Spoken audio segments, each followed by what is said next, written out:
감사합니다. 정말 이 귀한 자리에 초청을 받아서 강연을 드리게 된 걸 아주 큰 영광으로 생각합니다. 앞서 박선영 대표님 또 우리 조중훈 의원님 또 박성준 의원님께서 아주 의미 있는 말씀을 해주셨습니다. 저도 귀담아 들었고요. 자, 제가 강연 요청을 받고 어떤 메시지를 드리는 게 제일 우리 기업인들한테 필요할까라는 고민을 상당히 했습니다. 아마 기업인들이 투자 결정을 할 때 갖고 있는 가장 고민 중에 하나가 앞으로 미중 관계가 어떻게 될 거냐. 트럼프 정부가 지금 이제 1년 반 집권을 했고 올 11월이면은 미국에서 중간 선거가 있고 사실 미국에서는 중간 선거가 지나고 나면 그 다음부터서는 상당 부분 또 레임덕이 오는 게 일반적인 추세였고 트럼프 대통령이 이미 지금 두 번째 하고 있고 본인은 한 번 더 할 수 있지 않냐라는 거를 가끔 내비치고 있지만은 그거는 잘 안 될 것 같고 자 그래서 또 트럼프 정책이라는 게 왔다 갔다 하는 측면이 있고 최근 들어서는 중국과 그래도 유화적인 제스처를 몇 번 취했고 이러기 때문에 트럼프 이후에는 미중 관계가 달라지겠지 이런 생각을 하실 수 있는 상황이 그동안에 일부 전개가 된 것 같습니다. 그래서 저한테도 많은 분들이 질문을 이제 그렇게 던져요. 트럼프 이후에는 좀 나아지겠지. 그러나 이제 제 판단으로는 그럴 가능성은 매우 낮다. 라는 것이고, 앞에서 의원님들께서 산업정책 중요성 강조해 주셨고, 경제안보, 수출 통제에 대해서도 일부 말씀을 해주셨는데 저 역시 이런 부분 위주로 말씀을 드리겠습니다. 기본적으로 수출 통제나 경제안보는 통상교섭본부장의 가장 중요한 책무 중에 하나고요. 그래서 실제로 또 제가 현장에서 그 일을 해왔기 때문에 저희 소회를 또 담아서 여러분께 말씀 올리고자 합니다. 제가 말씀드릴 내용을 나름대로 좀 정리를 해봤고요.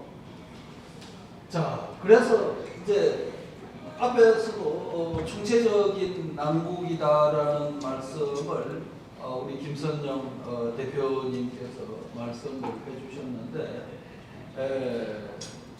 이러한 사태가 나름대로 이제 마무리되는 이제 그런 국면으로 가고 있는 것 같습니다만은 그러나 이게 쉽게 끝나지는 않을 겁니다. 트럼프 대통령이 워낙 지금 코너에 몰려 있는 거예요. 사실 다 깨놓고 보면은 왜 이란 전쟁을 했지? 그리고 받아낸 거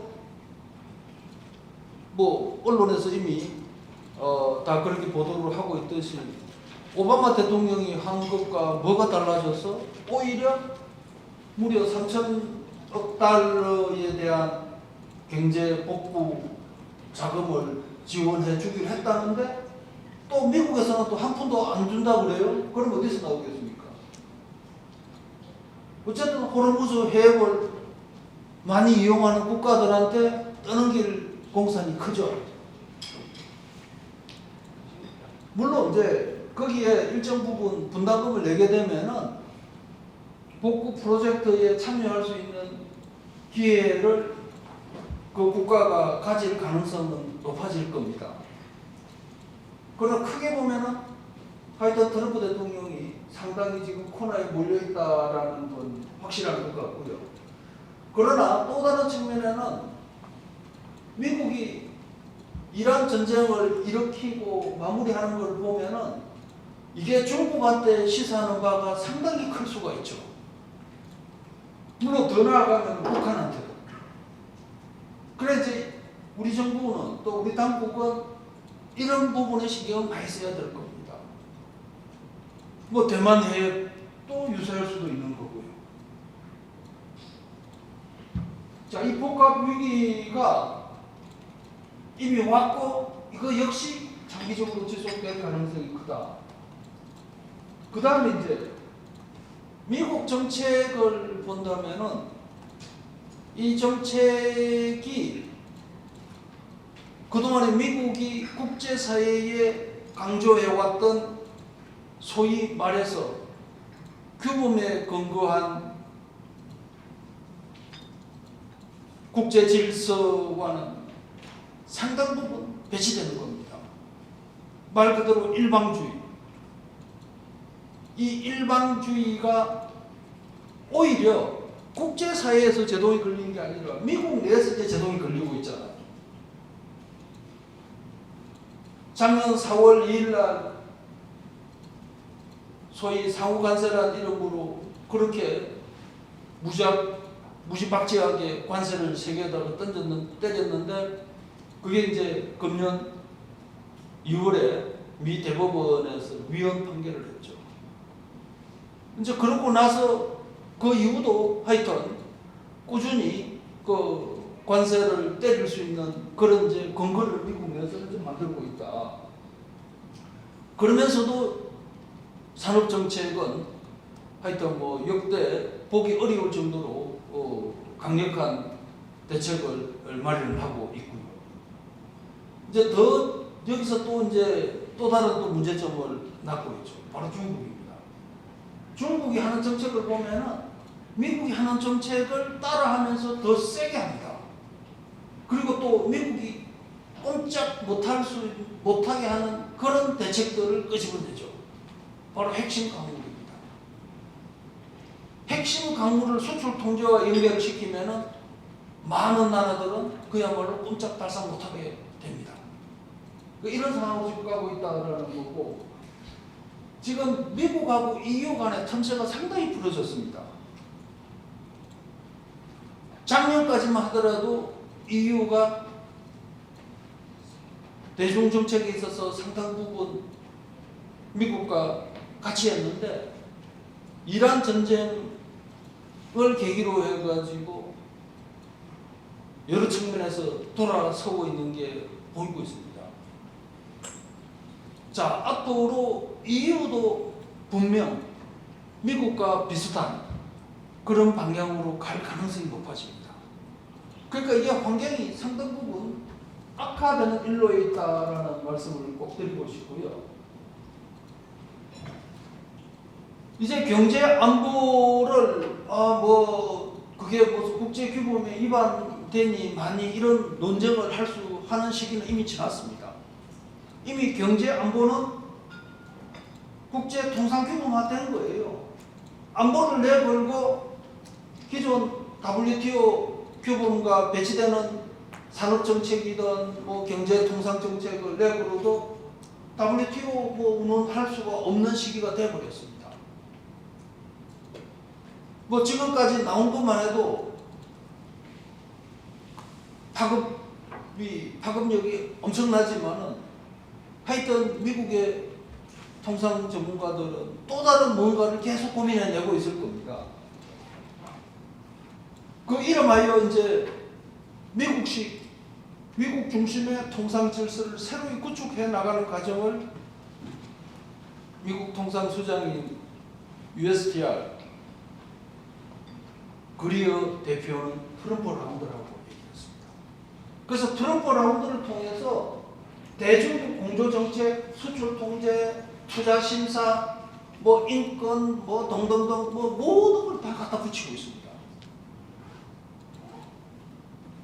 지금 한 60개 국가가 미국과 작년에 소위 상호간세 협상을 했습니다. 그 중에서 한 20개 가까운 나라들은 미국과 소위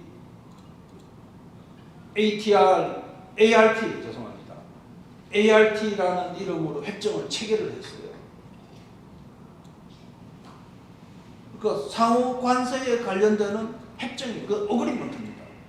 그럼 나머지 국가들은 우리나라 포함해서 소위 프레임워크 딜, 큰 틀에서의 합의만 되어 있는 상태예요. 아직 끝까지 다 안 갔어. 그런데 ART를 체결한 나라들이 대부분 보면은 어쨌든 그동안에 미국에 대해서 무역수지 흑자를 체결한 나라들이고, 기록한 나라들이고, 또 중국과의 거래에 있어서 미국이 여러 가지로 의심스럽게 보던 우선 국가들입니다. 뭐 예를 들어서 베트남이라든가 말레이시아 뭐 이런 나라들이고요. 또 한편으로는 미국하고 찰떡궁합인 나라들, 영국, 호주 뭐 이런 나라들이죠.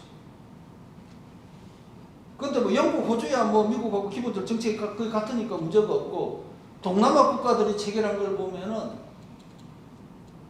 야, 이거 21세기에 이런 협정이 가능할까 싶을 정도입니다. 그게 이제 이름하여 트럼프 라운드 하에서 지금 체결되고 있는 협정들이다라고 보면 되고요. 뭐 지금까지도 그 소위 이제 미국이 동맹국, 우방국에 대해서는 줄서기를 강요를 해왔죠. 많은 국가들이 ART를 체결한 나라들은 거의 확실하게 줄을 서기로 약속을 했다라고 보면 되는 거고, 나머지 국가들은 여전히 이제 마무리를 해야 되는 단계입니다. 근데 이제 가장 이제 힘든 나라가 사실 우리나라죠. 여전히 중국은 뭐 얼마 전까지만 하더라도 1위 무역 대상국이었다가 지금 2위로 되어 있습니다만, 어쨌든 미국이 요구하는 거를 그렇게 단박에 받아들이기는 어렵습니다. 근데 미국 요구하는 걸 보면은 옛날에는 뭐 소위 ambiguity, 좀 애매하게 해가지고 양쪽 모두한테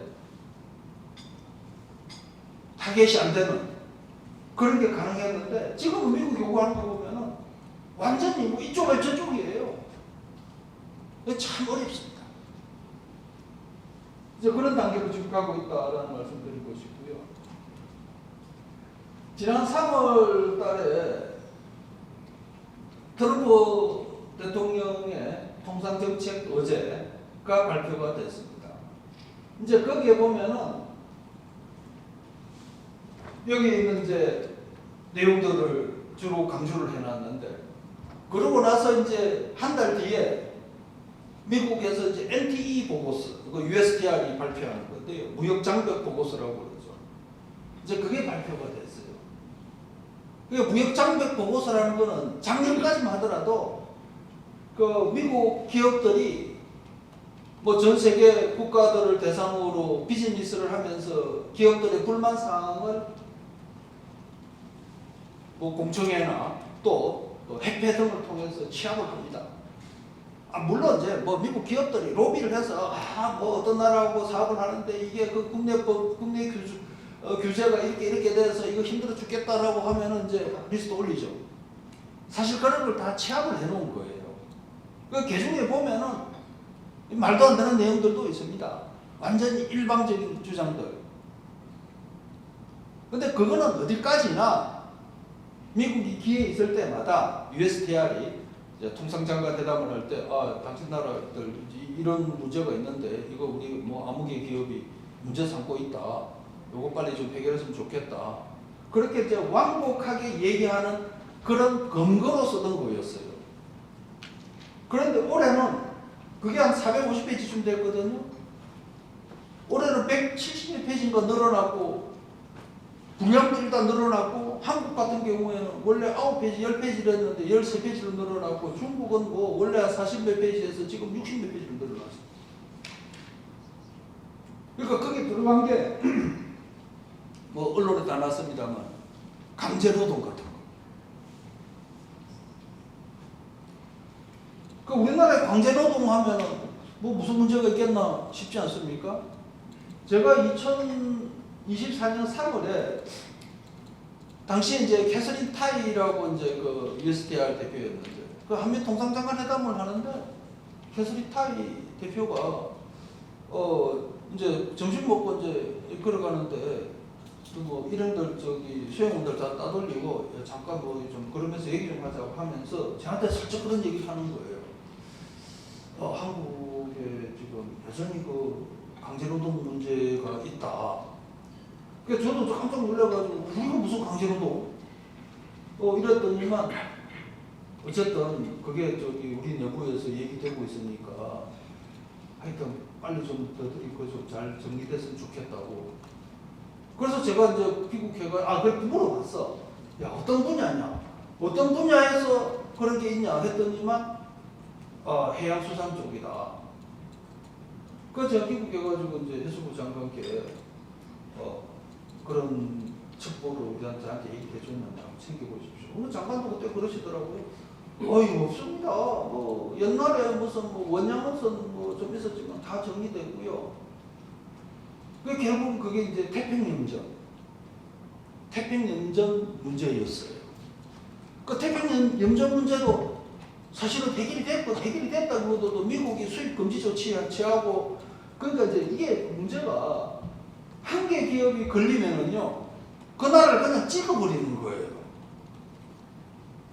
그 2004년, 24년에 뭐 그렇게 문제가 거의 해결되고 그러면 그게 리스트에 빠져야 되잖아. 이게 NT 보고서에 올라가면 안 빠지는 거예요. 예를 들어서 재작년에 미국 에너지부의 뭐 우려 국가 올라갔죠, 명단에. 그거 빼려고 그렇게 노력을 해도 미국은 그래 그거 빼는 거 리뷰하는 거는 앞으로 2년 후에나 가능하다. 2년 후에 리뷰를 하면서도 또 쉽게 잘 안 빼줘요. 그게 이제 미국식 소위 통상정책입니다. 한번 걸린 거는 계속 피해 있을 때마다 그 카테고리에 집어넣어. 이따가 뭐 제가 말씀드릴 걸 준비를 했습니다만 미리 말씀을 드리면은 그러니까 지난 2월 24일인가요? 미 대법원에서 상호간세가 불법, 유연이다라고 판결을 하고 나니까 트럼프 대통령이 무역법 122조를 통해서 그걸 발동을 해가지고 뭐 70일간 10% 관세, 이른바 글로벌 관세를 때렸어요. 근데 그것도 이제 미국 내에서 이제 미국 업자들이 시비를 겁니다.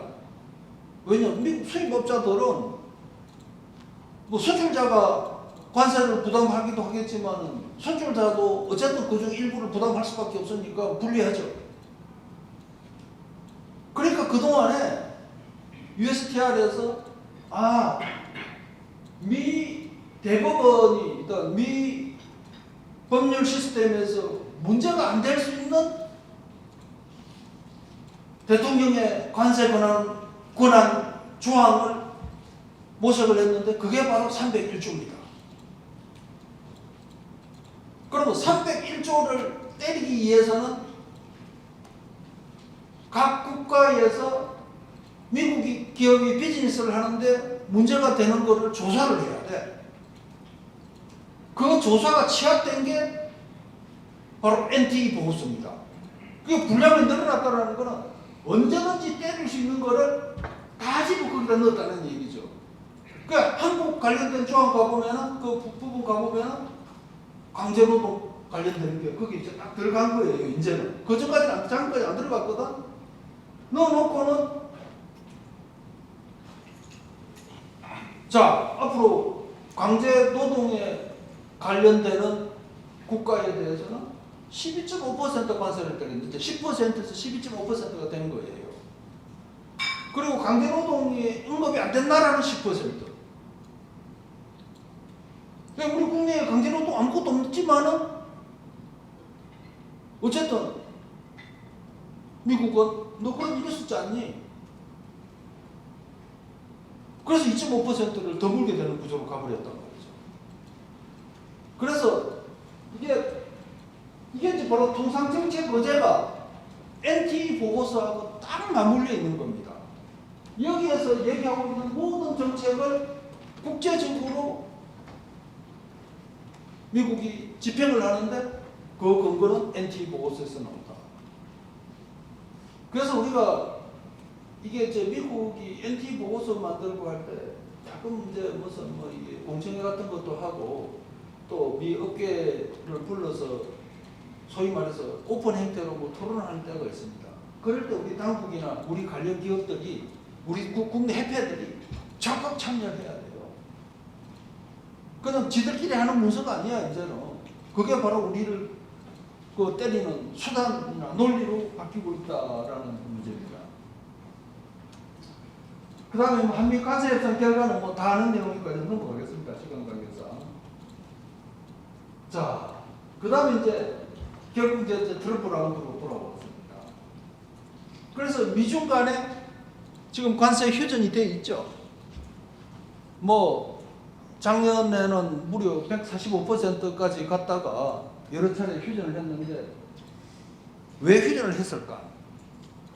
아니면은 말 그대로 새로운 공격을 위한 뭐 일시 휴식인지. 자, 이게 이제 파악을 해야 되는데 기본적으로 미중 관세 휴전은 뭐 유지되기 어렵다라는 게 제 판단입니다. 그런데 이제 꼭 굳이 그래 관세 휴전이 그나마 뭐 장기화되지 않겠나. 뭐 그래 되면은 미중 관계 안정적으로 가겠죠. 이제 그렇게 볼 수 있는 요인을 꼭 찾는다면 미국 내 사정들이죠. 이제 그 중에 하나가 이제 어쨌든 트럼프 대통령도 인플레이션은 중간 선거에 이거는 최악의 악재이기 때문에 이 부분 신경 쓰지 않을 수 없을 것이고, 또 이와 관련해서 중국이 미국산 농산물이라든가 뭐 에너지 구매를 지난 5월달 베이징 미중 회담에서 합의를 했거든요. 그 트럼프는 경제 실적을 하여튼 잘 가져가야 되니까. 근데 그것도 필요하고, 더더군다나 이제 대만 해협에서 긴장이 고조된다. 그러면은 이것도 역시 트럼프가 뭔가 잘못해서 그렇게 됐을 거다라고 비난을 받을 수 있기 때문에 이 부분도 트럼프 대통령이 신경을 쓸 거다라는 거죠.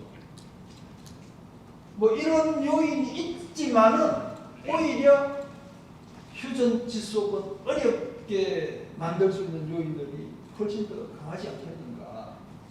기본적으로 트럼프 2기 내에는 중국에 대해서는 강경론자들이 여전히 덕질을 하고 있습니다. 그리고 미국 내에서는 중국에 대해서는 강경 포지션을 취해야 되어야 된다는 게 이거는 뭐 압도적인 컨센서스입니다. 과거에 뭐 어떤 정책을 보더라도 미 의회 내에서는 찬반 양론이 분명히 있었습니다.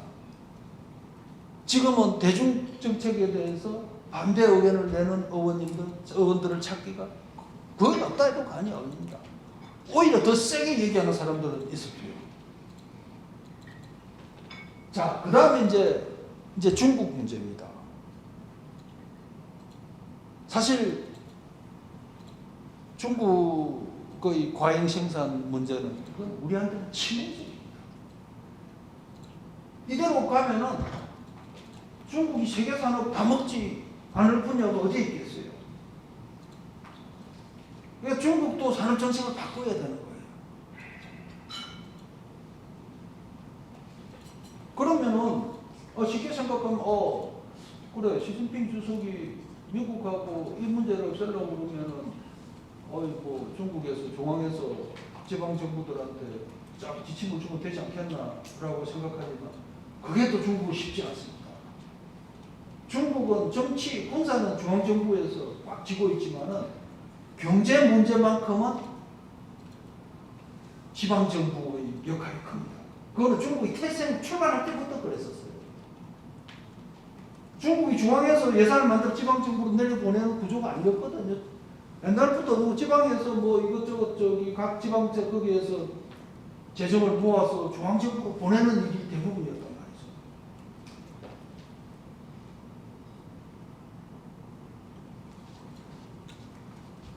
말이죠. 이런 산업들이 지방정부에서 경쟁적으로 하고 있는 것을 컨트롤하는 게 한계가 있다. 가용 생산은 지속될 수밖에 없는 거다. 제가 한두 달 전에 그 연태에서 무슨 행사가 있어가지고 인천에서 이제 비행기를 타고 그 연태로 넘어가는데 산둥성으로 가는 길이 그 비행기가 기본적으로 낮게 떠요. 거기에다가 날씨만 좋으면 밑이 그렇게 잘 보여. 와, 그 평지에다가 엄청난 이 풍력 발전기를 달아놨는데 제가 가면서 발전기가 도는 걸 하나도 못 봤어. 정말로. 한번 여러분들이 그 갈칠 때 한번 보십시오. 발전기가 안 돌아. 풍력 발전기가. 그래가 제가 이제 그 산동성 관계자들하고 얘기하면서 슬쩍 물어봤어. 그렇게 투자를 해놨는데 그 수익이 어떻게 되냐? 했더니만 뭐 쉽게 말하면은 지역 경제 차원에서 거기다 투자할 수밖에 없었다. 그런 게 전부 같이 있는 겁니다.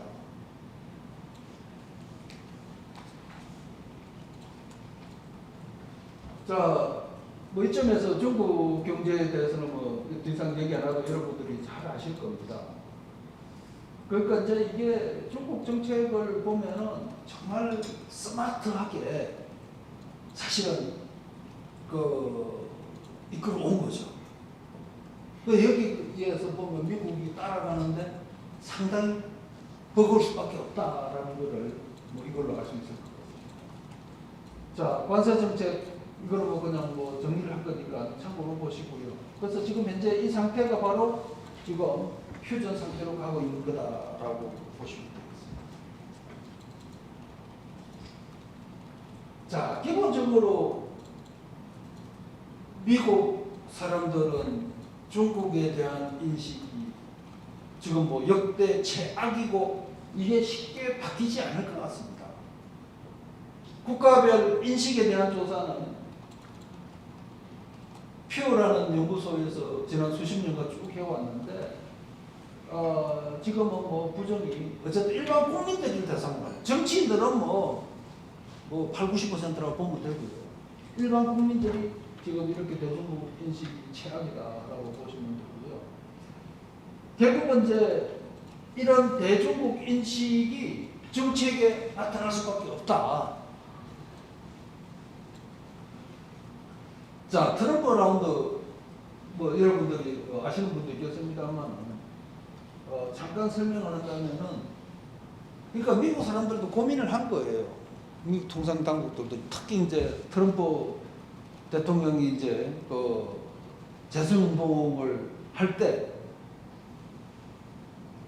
이 중국을 견제를 하긴 해야 되겠는데 미국 혼자만으로는 못해. 그 동맹국을 끌어들여야 돼. 근데 끌어들일 수 있는 수단이 뭐냐?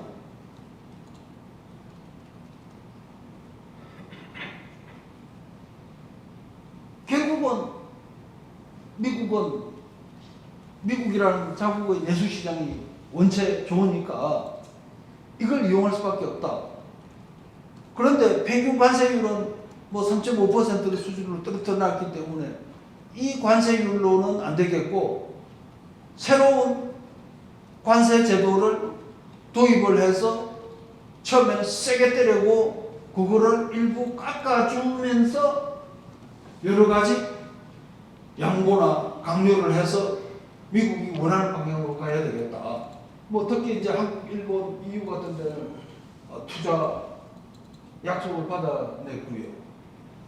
그 다음에 대중국 정책의 대부분은 경제안보 공조에다가 몰아넣고 결국 이게 이제 이렇게 이제 줄을 세우기 시작하면은 이게 국제적으로 대중국 호위망을 만드는 거다. 뭐 어떤 측면에 있어서는 신봉쇄 전략이라고 할 수 있죠.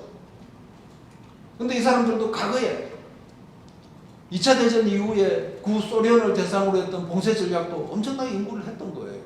근데 이제 시대 상황이 바뀌었고 중국이 원체 커진 상태에서 어쨌든 새로운 방식으로 도입할 수밖에 없었고 그게 결국은 뭐 관세, 투자, 수출 통제, 경제 안보 등등으로 나타나게 됐습니다. 자, 그래서 이제는 경제 안보형 통상 정책으로 갈 수밖에 없다라는 겁니다. 이미 정책과 산업 정책과 통상 정책은 완전히 융합이 된 상태고요. 더더군다나 산업 통상 연계가 되지 않을 수가 없다. 이제 제일 문제가 이제 범부처적인 작동 체계입니다. 미국은 바이든 대통령 때부터 대중국 정책은 몇몇 부처가 해서는 안 돼. 전 부처가 동시에 whole of government approach를 해야 된다. 그래서 대중국 정책하면은 대부분 장관들이 다 모입니다. 그리고 작년에 그 조지아주에서 발생했던 우리 뭐 이 미국에서 일하던 그 우리 한국인들 그 체포하고 할 때 보면은 그때도 관련되는 부처가 7, 8개 부처예요. 왜냐하면 어떤 경우도 다 걸 수 있는 거를 만들기 위해서. 그렇다고 본다면은 우리도 뭐 산업부 중심으로 경제안보를 하고 있는데 아마 여러 부처가 이제는 동시에 움직이지 않으면 안 될 거다라는 거고 그게 바로 이제 나타나는 게 공급망, 수출 통제, 탄소 규범, 보조금 등등으로 이제 나타날 거다라는 겁니다. 제일 중요한 게 이제 수출 통제죠. 그러니까 수출 통제는 우리나라도 미국 통제 체제의 상당 부분을 이미 이행을 하고 있습니다. 그러나 가장 까다로운 건 아직도 못 하고 있어요.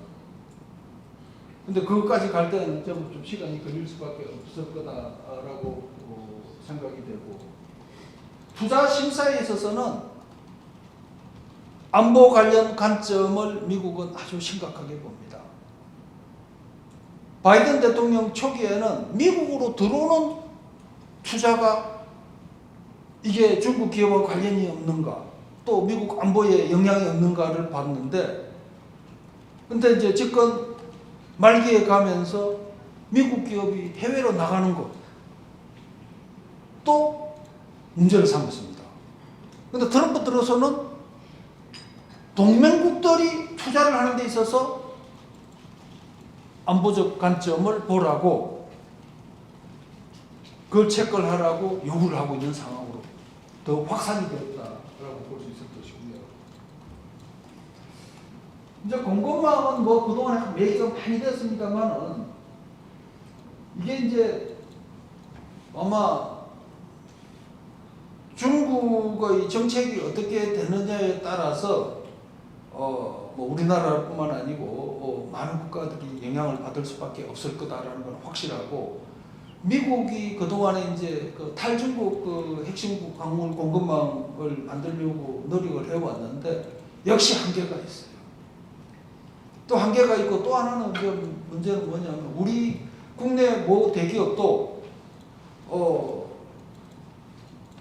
특정 그 품목에 대해서 거의 완전한 탈중국화를 하기는 했어요. 그런데 문제는 뭐냐면 이게 가격이 비싼 거예요. 중국산보다 가격이 비싸니까 우리 기업들부터 안 써. 그러니까 그 회사 주가가 꽝이야. 그러니까 이게 손익을 숫자 앞에서는 기업들도 위험한 걸 알면서도 이게 선뜻 지금 못 가고 있는 게 현실이다라고 말씀을 드릴 수 있을 것 같고요. 그 다음에 이제 우회 수출입니다. 미국이 그 동남아 국가들을 소위 트럼프 라운드라는 이름 하에 말 그대로 이 압박을 하는 과정을 살펴보면은, 자, 너 나라에서 최근 들어서 2, 3년 사이에 이 품목이 수출이 뭐 100% 늘었는데, 우리가 봤을 때는 그냥 택가리 한 거다. 그러니까 이거 따질 필요도 없어.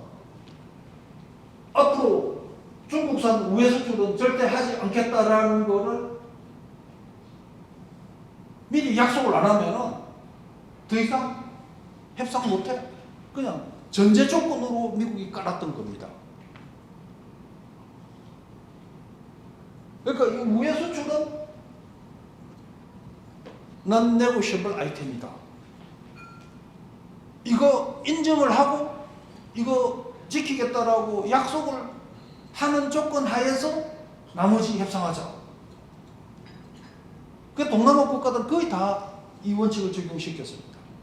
뭐 싱가포르 정도는 빼도 되겠죠. 싱가포르야 뭐 자기들이 관리하겠다고 약속하면 되는 나라니까. 그러니까 우리나라에 대해서도 우리는 사실 그동안에 우회 수출을 방지하기 위해서 노력을 많이 해왔습니다. 그럼에도 불구하고 100% 차단이 되는가에 대해서는 미국도 의심을 하고 있겠죠. 여전히 이 부분에 대해서는 뭐 NT 보고서에서도 이 내용이 그대로 나오고 있습니다. 우회 수출 막아야 된다고. 자, 그러면 이제 트럼프 라운드 이후의 통상 질서는 어떻게 될 거냐? 결국 이제 트럼프 집행부가 물러나면 그때는 어떻게 될 거냐라는 건데, 크게 보면은 바자 체제는 이제는 거의 죽었다. 그리고 미국은 언제든지 관세를 무기로 때릴 수 있다. 지금까지 EPA, 긴급국제경제건안법 등으로 미국이 하니까 뭐 미국 내에서 문제가 되고 하니까 301조를 그냥 상시적으로 쓸 거다. 아까 말씀드렸던 301조는 NT 보고서를 근거로 해서 때리는 거기 때문에 이미 조사 다 해놨어. 그 조사를 거쳐서 301조를 발동하게 돼 있거든요. 이미 다 있어. 그냥 근거를 자기들 만들어 놨다라고 아마 누가 시비를 걸면은 그 문제를 제기를 하겠다라는 거고요. 말씀드렸던 것처럼 경제 안보는 이제는 새로운 규범입니다. WTO 규범 중에 뭐 그동안에 상당 부분 남아 있겠지만은 거기에 새로 추가되는 규범으로 봐야 된다.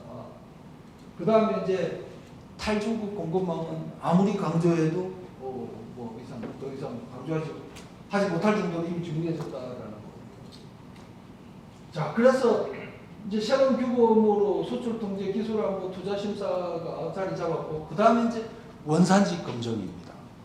우리 여기 그 관세사 한 분이 이따가 명암계 관세사님이 그 관련해서 얘기를 하겠습니다만, 원산지 점검은 매우 중요할 것 같다라는 거고, 우회 수출 페널티 개별 기업은 말할 것도 없고 국가 차원에서 영향을 받을 수 있다. 그 다음에 에너지 핵심 광물 이 부분은 뭐 어쨌든 이 동맹국 간에 뭐가 있으면 거기에는 적극 들어가는 구조로 이제는 만들어질 것 같고, 앞에서도 AI 관련해서 얘기 많이 했습니다. 디지털 통상, 데이터 기법, 이게 또 하나의 그 경제 안보의 중요한 축으로 이미 부상을 했습니다.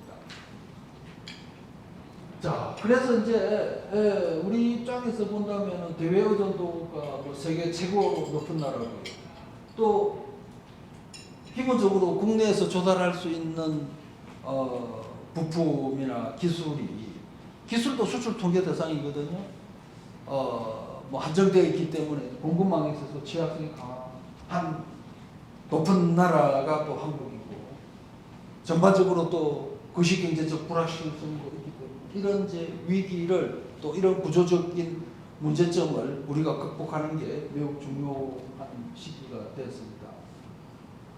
뭐 그렇지만은 또 우리도 갖고 있는 자산이 상당 부분 있습니다. 이 자산을 잘 활용을 해야 되겠다.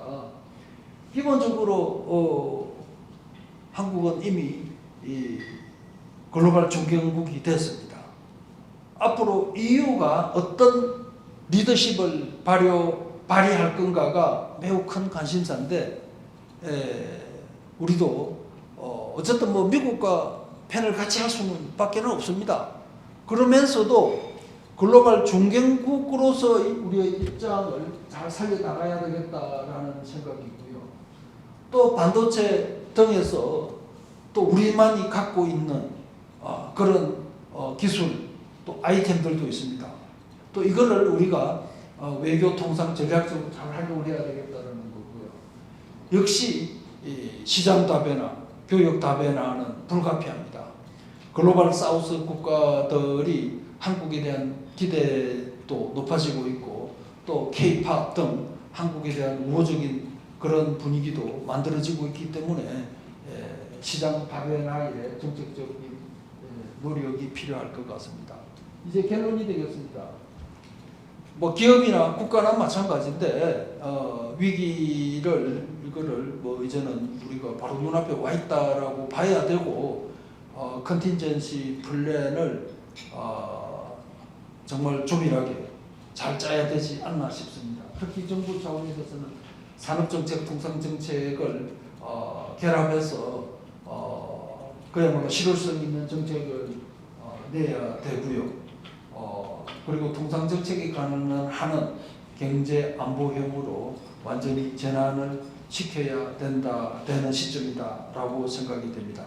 자, 이것으로서 제 말씀을 일단 마치고 혹시 뭐 질문이나 또 코멘트 있으면 제가 잠시 받고 내려가면 좋겠습니다. 자, 감사합니다. 네, 수고해주신 정인교 인하대 국제통상학부 교수님 정말 고맙습니다. 자, 혹시 질문이 있으신 분은 손을 들고 질문을 직접 해주시면 될 것 같습니다.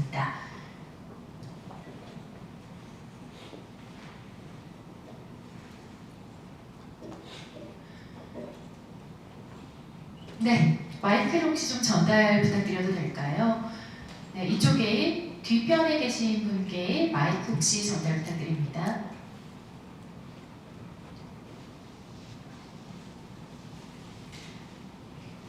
네, 이름과 간단하게 자기 소개해 주시고 질문해 주시면 될 것 같습니다. 이름 이준수이고요. 여기 IB 세계 경제 안보 포럼에 대해서 궁금증이 많아서 찾아왔습니다. 미국이 계속적으로 관세 카드를 계속적으로 쓸 수는 없는 입장이라고 생각합니다. 그래서 그러면 그 카드가 언젠가는 통하지 않을 텐데 그러면 미국에 물론 걱정을 할 때는 하지만 저희는 그러면 그 카드가 통하지 않을 때는 거의 거기에서 답이 어느 정도 있을 거라고 봅니다. 거기에 대해서 어떻게 생각하시는지 궁금합니다. 아니 경제 이론적으로 보면은요, 이제 그렇게 무리한 관세를 올리게 되면은 손실이다 라는 게 이제 일반적인 경제 이론인데, 이제 우리가 이제 국제경제학, 국제무역론 책을 보면은 앞부분에 있어서는 이제 그렇게 설명을 쭉 해요. 네? 근데 이제 뒤로 가면은 어떤 상황이 벌어지냐면은, 예를 들어서 그러니까 스몰 이카노미의 경우에는 그러는데 라지 이카노미의 경우에는 달라질 수도 있다. 그게 뭐냐면 이제 교육 조건을 바꾼다든가, 또 큰 나라들은 세계 시장 가격에 영향을 줘서 스몰 국가는 영향을 못 주는데 줘서 자기한테 유리하던 큰 판을 바꿔버리면 되지 않냐. 이제 거기서 말하는 교육 조건이라는 게 단순히 그 특정 제품만이 아니고, 제가 지금 말씀드리는 건 그 교과서적 설명이고요. 미국의 정책 목표가 많잖아요. 그러니까 단순히 가격 오르고 그걸 떠나서 지금 미중 간의 대결 구도에서 미국이 만약에 지는 경우를 생각해 보십시오. 그걸 국익 차원에서 계산을 해보면은 관세로 인한 손실이 있을 수 있죠. 근데 그거하고 정치인들이 생각하는 전반적인 국익, 일단은 보는 눈에 있어서는 이제 그럴 수 있는 거고요. 이제 그다음 질문을 다시 또 본점에서 말씀을 드리면은 미국 수입상들 또 소비자들이 불만이 대단하죠. 가격이 올라가니까. 그렇기 때문에 말씀하신 것처럼 이걸 장기적으로는 쓸 수는 없어. 다만 이렇게 확 올렸다가 처음에는 평균적으로 올리는 걸 보면 한 40%쯤 올렸지 않습니까? 그러면서 두 달 동안 시간 둘 때 협상이라고 평균적으로 낮춘 게 15%거든요. 그러니까 40%는 지속 가능하지 않은 거는 불과 10에서 15%는 뭐 버틸만 하다고 보는 거예요. 그 더더군다나 이제 그런 불만을 약화시키기 위해서 그래 우리가 세수로 굳어들이지 않니? 관세 수입 굳어들인 거 가지고 피해계층들 농민들한테 놀아줄게. 또 놀아주고 있고. 그러니까 정치를 푸는 거죠. 그래서 이거를 단순히 경제 문제로만 우리가 봐서는 뭐 저러다가 금방 번쩍 못 돌아가겠지 생각할 수 있지만 지금도 안 돌아가고 있잖아요. 아까 말씀드린 것처럼 관세 절대 안 낮춥니다. 10%를 기본적으로 깔고 가는 거예요.